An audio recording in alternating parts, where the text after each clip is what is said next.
What up, everybody? So glad you're here. Welcome to my Movie Time movie of the week.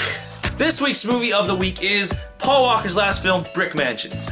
Now, to start off, what I do like about this film is this film was made as if it was from the imagination of a child. I'm watching this film the whole way through and I'm just like, oh man, this is like me playing with action figures. If you could say Paul Walker and the free running dude are action figures, you like, this is the kind of story that I made up when I was a kid, which would really, it was like kind of funny and in that sense, like it made me think back to my childhood, had some nostalgia there. I liked the action scenes in this film. It made me happy to see Paul Walker doing this type of action. I wish he would have had a chance to do more of this type of action. I think that he does it very well. I think combined it with the car chase scene that there was in there, it really kind of gave you a platter of what Paul Walker could do when he was here with us. But at the same time, though, the reason that I said I do kind of like it how it's from a child's imagination is also a reason I don't like the film.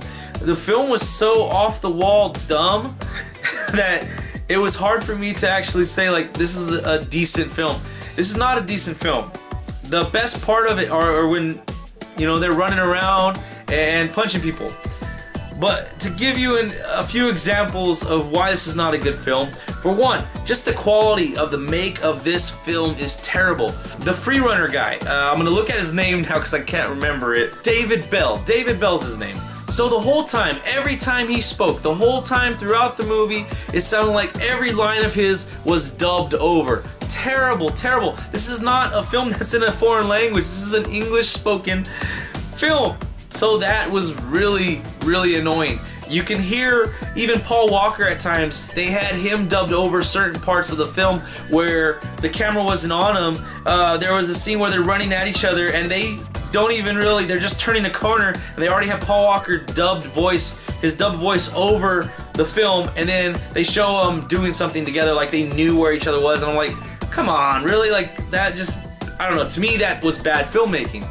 That's one just generic reason why I didn't like the film. Another generic reason why I didn't like the film. Why that child storyline about putting these, like doing this and doing that, this crazy extravagant story, it kind of fell apart when they're like, yeah, there was crime in Detroit, so we put up a wall. I was like, really? Really? Like, it's not even Judge Dredd. Like, Judge Dredd at least had a better future setting, and with how that building was with all the gangs and all that in Judge Dredd, or Dredd, I'm sorry, the remake was just called Dredd with Carl Urban.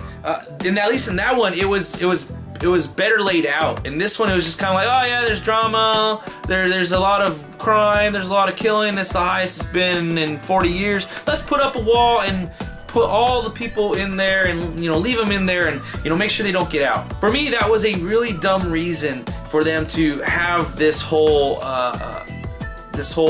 setting. I thought it was a gimmick that was dumb and stupid. But going off of that gimmick that they used to set up the whole movie, they then go on to these guys that are, because they're in there now, they're criminals, and now they're killing people and they're robbing and they're raping and they're pillaging, and it's just kind of like, I don't know about that. I mean, they did show a few people in there that were good, citizens that were just like lying in their bed, watching TV, not causing any crime or any trouble. But at the same time, it was just kind of like everybody turned into murderers. I don't think that even in the least bit is realistic.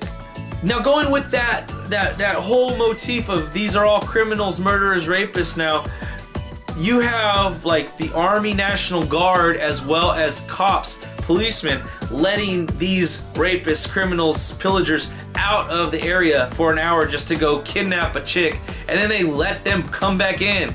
Like, really? Come on. Like, this stuff is so, I don't know. It seems, to me, it was like it kept on, it was looking for the easiest way out to find a direction for the story to go without being in the least bit realistic. And then finally, after the movie is ending, after the final crescendo of the film, you have all these criminals, murderers, rapists, everybody. They knock down the wall. Spoiler alert, I'm sorry. And then they're all good people again. And Paul Walker's character is endorsing the quote-unquote mayor from the district to be the mayor of the entire city of Detroit, even though he's a murderer. This film is like, it's turned on its head. Paul Walker did a good job with what he was dealt in this film. You know, he held it down. He played the rough tumble cop that's like trying to revenge his father, and I liked what he did. But the rest of the film was crap. And I wish this wasn't his last full film that he made. I really wish he would have had a chance to do this style of action more, combined with the cars that he does in Fast and Furious. But you definitely got to see over his last 3 or 4 films a different side of him acting-wise coming out. And I believe, like, he's not the best actor, but he was getting better. He was getting better little by little. And this film, it sucks that this is how we're gonna remember him at, like, in the instance of his last full film. I still have my fingers crossed for Fast and the Furious 7. Like I said, I think he's getting better, and I think in that one's gonna be well made. And I think it's gonna be a lot better than this one. I hope so. So you guys, my recommendation for this one is skip it. It is on Netflix. The only caveat I would throw with that whole skip it is that if you do love free running, check this movie out, because there's some pretty good free running in there. But other than that, this movie is not worth your time, guys. Not worth your time. I would have rather been playing Angry Bird on my phone or something like that. Words with Friends, I don't know. I don't even know if anybody plays those anymore. So anyways, guys, that's it for this week's Movie of the Week. Remember to click the like, share, subscribe buttons down below. Leave your comments, questions, suggestions in the comments section down below. Let's have a great conversation this week. We'll see you next time.